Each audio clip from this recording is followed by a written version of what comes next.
Most kids resent a dad who's constantly pushing them. Let's go. But not Rick Hoyt. We can do this. For years, Rick has been pushed, pulled, and carried by his dad, and he loves it. Here they come! That's because Rick, a wheelchair quadriplegic since birth, and his father, Dick, together have competed in over 65 marathons. So when you see Dick Hoyt pushing his son around, you're witnessing extraordinary devotion. Pass it on from the Foundation for a Better Life at values.com.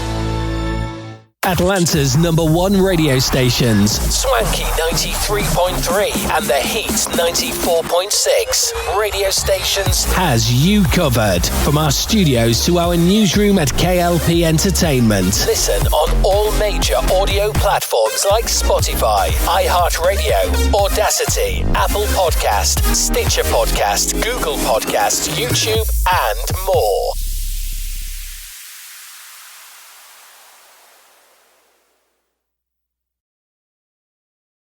A few words for a successful life. Always ask why. Why? Tell the truth all the time. Why? Write thank you notes. Eat right, sleep right, and exercise. If you don't like your job, change it. Why? Be creative every day. Take a fun trip. You don't always have to do things fast. These motivating thoughts from Randy Pausch's last lecture remind each of us to live our dreams. Can I go now? My dog wants to play. Oh yeah, play with your dog. And with your kids. Motivation. Pass it on from the Foundation for a Better Life at values.com.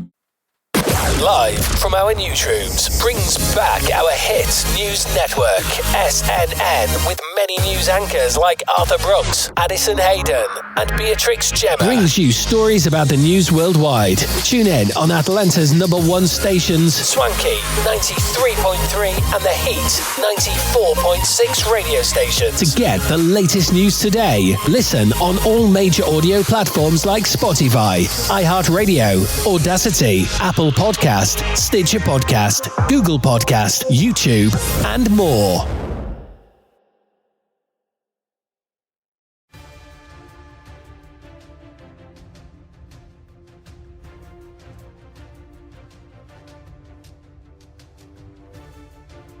Hello everyone and welcome back to our channel of K.L.P. Entertainment. Reporting live from our newsroom, this is SNN. I'm Addison Hayden. Here's your business news breaking for May 1st.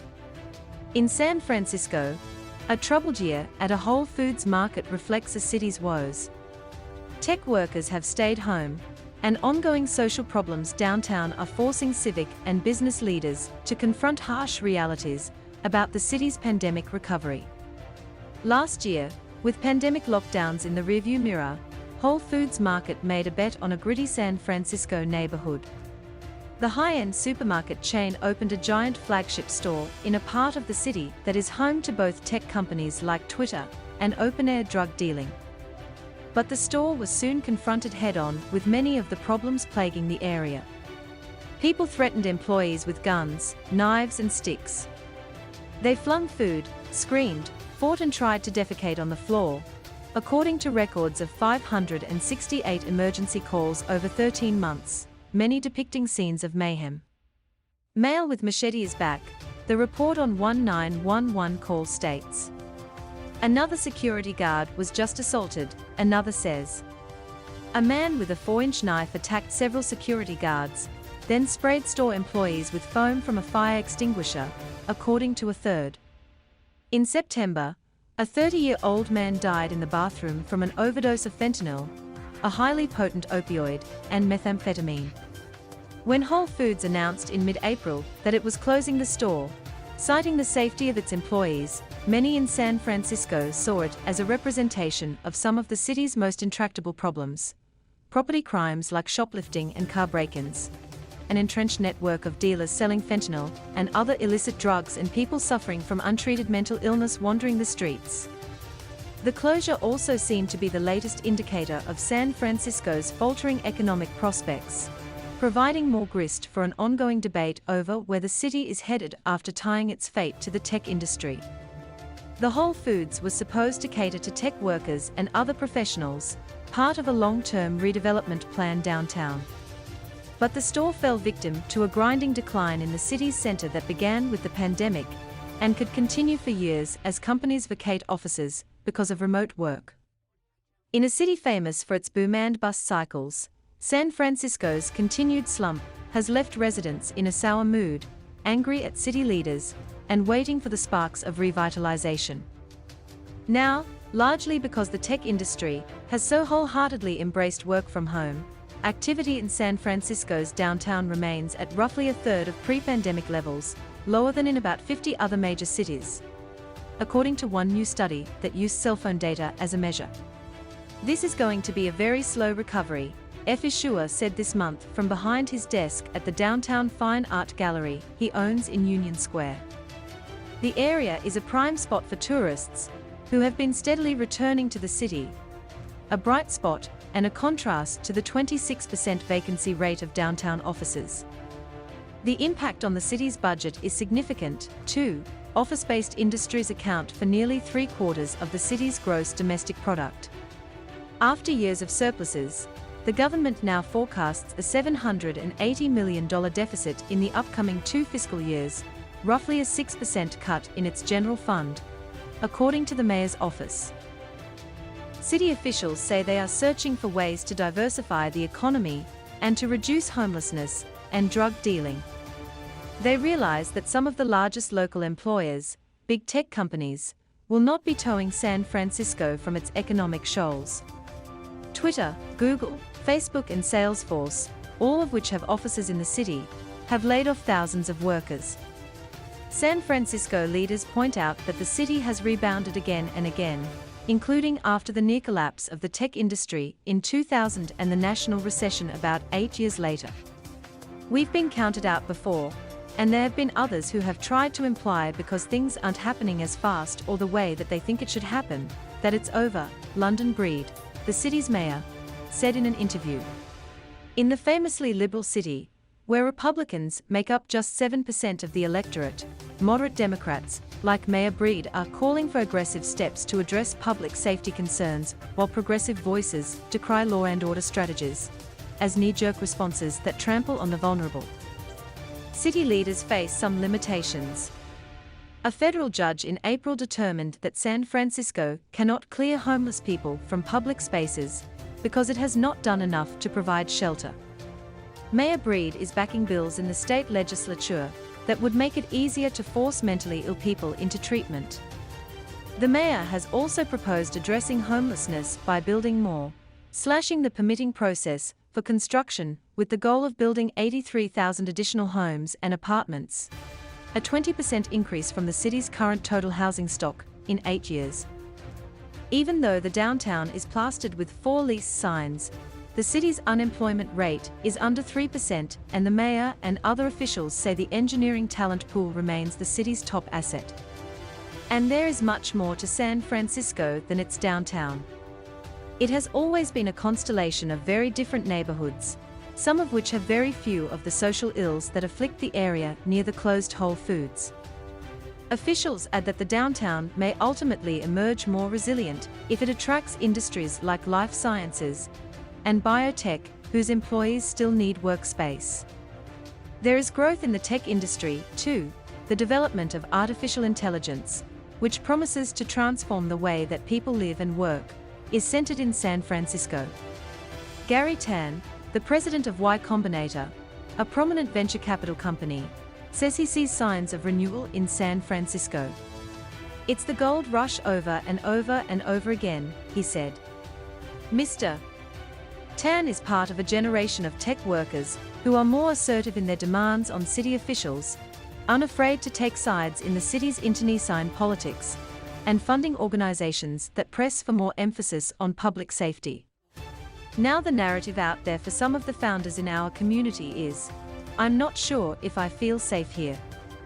I'm not sure if I want to stay here. The quality of life issues are the question. Can I raise a family here? In early April, some tech leaders seized upon the recent fatal stabbing downtown of Bob Lee, a prominent industry executive, as an alarming sign that the downtown was unsafe. But an acquaintance was later accused of murder, and San Francisco's murder rate is quite low compared with other major cities. Overall, police statistics show fewer property and violent crimes in 2022 than in 2018, before the pandemic began. Still, Bill Scott, the city's police chief, says many residents complain that they feel less safe, and the open-air drug use, much of it tied to fentanyl, is a major contributor. Matt Dorsey, a member of the Board of Supervisors who lives steps away from the shuttered Whole Foods, said recent elections had signaled a shift in voter priorities. He pointed to last year's recall of the city's progressive district attorney, Chesa Boudin, who was replaced by a prosecutor who vowed to be tougher on crime. San Francisco is in the midst of a voter revolt on public safety, Mr. Dorsey said. In a poll conducted by the San Francisco Chronicle in September, nearly two-thirds of respondents said life in the city was worse off than when they moved here.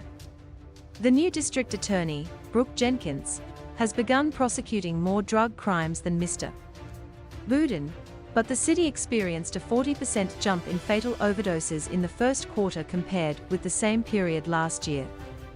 Citing that statistic, Governor Gavin Newsom on Friday authorized an anti-drug task force in San Francisco that will include members of the California National Guard and California Highway Patrol. The mayor and the police chief have vowed to hire hundreds of additional officers, which would expand the force by more than one-fourth. A difficult proposition when law enforcement agencies nationwide are facing shortages. Not everyone is on board with that.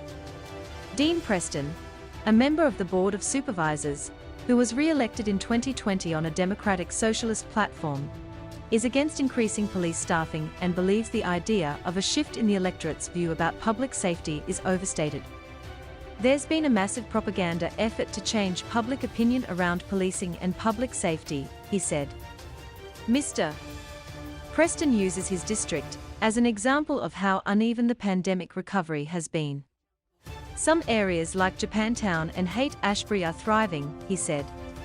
Others like the Tenderloin, which is adjacent to the shuttered Whole Foods, are beset by drug dealing and homelessness. One of the next big tests for downtown might be this summer's expected opening of an IKEA store not far from the Whole Foods site. Police described theft as rampant at Whole Foods, with thieves walking out with armfuls of alcohol, at least at the start. After 250 shopping handbaskets were stolen, the company restocked with 50 more. Those went missing, too.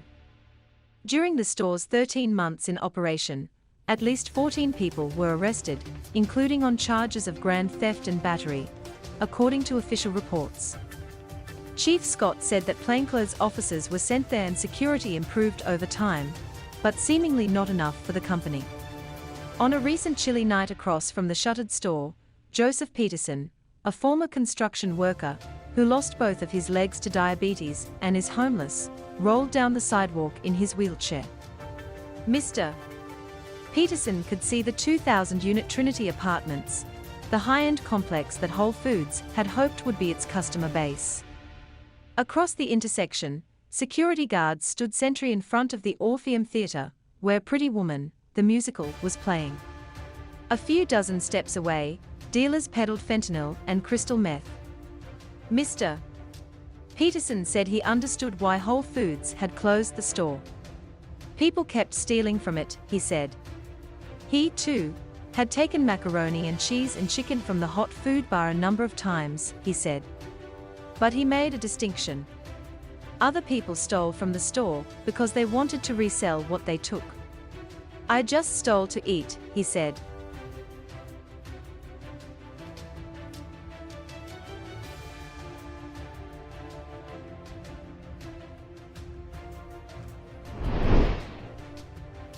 Clinton, I think by common consent, they probably need at least one more defender. They need to upgrade their midfield because Vieira hasn't worked out at all for them, has it? But talk about a striker, and people are saying, oh, Arsenal, they just need to bring in a 20 to 25 goal striker, 25 goals a season strike. where do you find one like that? I mean, they don't grow on trees, do they? Just go down to Stamford Bridge and ask Chelsea about finding a 20 to 25 goal season striker. No, yeah, it's going to cost big money. To be fair, Jesus can score goals. He's not the natural number 9 because he can play on either wing, and he does drop deep, but I think he still scored his fair share of goals this season, and he's been out. He was out for a long bit of time as well, but I think he's a top player. But yeah, they will want to strengthen. Listen, what Arsenal's business they did in the summer was fantastic. Credit to Edu Arteta that they identified the places that they needed, and they brought the players in and strengthened them. The likes of Zinchenko and obviously Jesus, who we're talking about. They've been outstanding signings. They brought in Jorginho in January, who's made a big difference. He makes a difference in there, but I think they do need a midfielder, and I think someone like, I know West Ham fans might not like me saying that, but someone like a Declan Rice could be on his way to Arsenal in the summer. That would be a good signing for them in midfield, but they need to strengthen in midfield. All these teams need to strengthen in all areas, because come the end of the season, Man City will be strengthening, Chelsea will strengthen again, Arsenal want to be challenged again, Liverpool will strengthen, so they will need to strengthen, but I still think they've had a good season. I think, yeah, they've just recently made money for Arsenal. Saliba, yeah, Saliba's been injured, and, Rob Holding, he'll turn up for his what? You know what you're going to get, but he's not a Saliba. And that's where they've kind of struggled, because when you look at Arsenal going forward, they are as good as anything in the Premier League apart from Manchester City. When you take Marinelli 15, Odegaard 12, Saka 13 goals, Jesus has missed a lot of the games, but he's getting 9 Premier League goals. Going forward is not the issue for Arsenal. Defensively, as I said, that's where they probably need a few reinforcements. Don't you feel they need now striker? Because Jesus is not. Yeah, but I think those are I'll show you a name, for example, and Brentford fans won't. Well, wouldn't they benefit from having Tony being in that starting lineup? You could argue that, yeah, but as I said, the way that Arsenal play, you feed them interchanging. It wasn't so long ago we said that the two in the way there seem to be a lot better, and Jesus is here when he's dropping down, allows Saka to come in and get the runs in behind. Martinelli the exact same. So, whilst I think the way that Arsenal play, this lineup suits them, or this style of play, it suits them. Ivan Toney's a different striker. Well, would they have them in a team? I think they're very similar. I think they both want to come short. I think they both want to get involved. I think, Ivan Toney obviously a better penalty taker, but I don't see too much between him and Jesus. I think they're exactly the same kind of player. They want to come short, shine out and out striker across the chip. It's not a lot out there. You've got to try and get the lad probably from Napoli or who's going to get him. But he's the one. I think if Arsenal can get him, I think then you're talking a striker who can score goals, who wants to score goals. Tony and Jesus, people like that, they're not your Harry Kanes and your Haalands. They get as much enjoyment out of setting someone up as what they would in scoring a goal. So there's not a lot about, Harry Kane for me is the one. He probably will go, but I don't think, man, he won't be going off. No. Things I remember as well where Arsenal were 12 months ago. We've got a race. That could happen again next season. Yeah, it could, Jeremy. They're not shooing to get in the top 4 next season, for how great they've done this season. Champions League next year, when Chelsea finished 10th one year, they won the league the next year. They won the Premier League, they finished 10th. They had no Champions League, no Europe. It makes a difference. Arsenal never really had that this year. Now they're in the Champions League next year. They're going to need more than one centre-half, because as soon as that centre-half got injured, a 2, a 3, a 2, and a 4. Yeah. That tells you everything. In industries where there aren't people that look like you, go where you don't belong, because one day you will. When we started our business, we definitely were faced with extra challenges, some biases. We had a lot of pushback as to whether or not Black women actually even drank wine, or if Black women could run a wine business. Of course, all of that sort of fueled our passion and our mission, and really working to serve this consumer that we felt we know so well and deserve to be represented.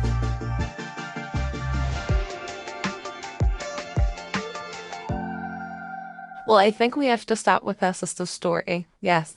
Both of us were born in Los Angeles to the same father. We grew up thinking that we were only children on completely different sides of the world and different hemispheres. I grew up in Central Coast of California in Monterey. She grew up in New Zealand. And even though we were a world apart, we both grew up in really beautiful agricultural areas. We both longed to be winemakers, and we both actually longed to have a sibling. We reunited in 1999. when I got the letter and found out that I had a little sister. And I was like, this really sounds very scammy. But I, of course, called the number that was on the letter, and we actually made plans to meet the next day. It changed my life forever. I just can't imagine life without her now. So, aww. 17 years later, we have a multinational wine company, and we have a non-for-profit, the McBride Sisters She Can Fund.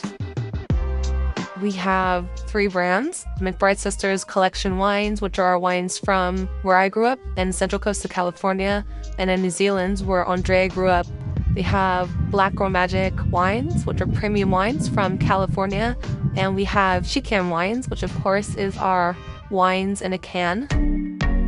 She Can Wines, we launched in 2019. We wanted to take that opportunity to give back. We've seen a lot of the struggles that women were having in the industry. So we started our professional development fund, which would be scholarships, mentorships, grants for professional women in wine and spirits. 2020 was a little bit of a different year. The pandemic was starting to take a hold of the world. We started to see some really disturbing numbers around the federal funding, the PPP grants that were going to businesses. And we started to learn that Black-owned businesses, one, were shuttering at a much faster rate than any other, and that 96% of the businesses either didn't qualify or were rejected for the PPP funding. And we decided that year that we were going to award cash grants to Black women-owned businesses. And then we had some amazing support from corporate donors as well. They also were able to provide professional services to these businesses, assistance with financial planning, HR, and employee management that some of these businesses might need in such a challenging time.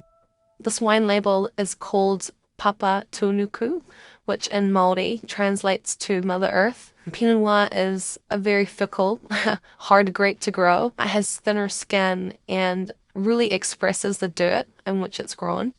The wine industry has had some version of wine education, but it's been pretty dull.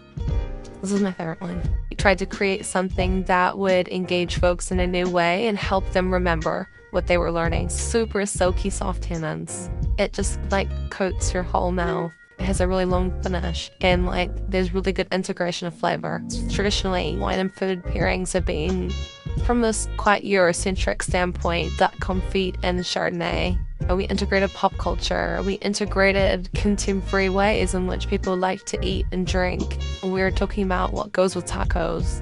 We're talking about wine and watch. And what are you watching on Netflix? And what should you pair it with? Innovation really comes, and growth really comes from diversity of thought. So if you have people from all different walks of life and backgrounds, it doesn't matter what the problem is, that everybody's going to approach it and try and solve it in a different way. And that's when the breakthroughs happen. And so I think because the wine industry hasn't been that diverse, there is so much opportunity. And so we're actually really optimistic and excited about the future.